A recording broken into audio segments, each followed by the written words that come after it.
está fazendo um ano, meu bem, que eu te conheci.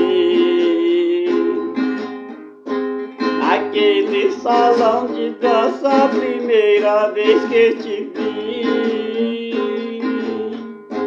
Quando eu entrei no salão, eu te avistei ali. Eu fiquei até suspeito, eu nem sei o que eu senti.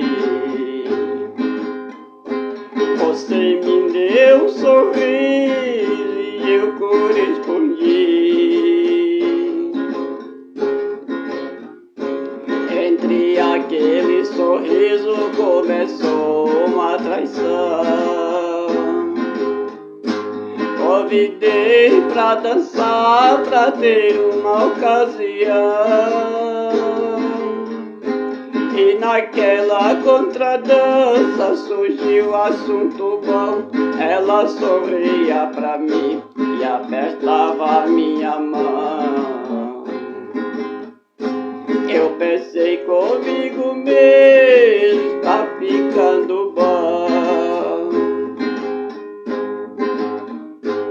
Eu fui e perguntei a ela onde mora você.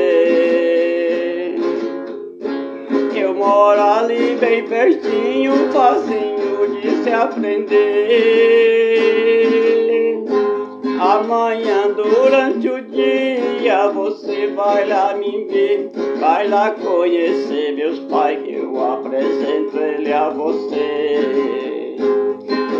Vai ficar contente em te conhecer.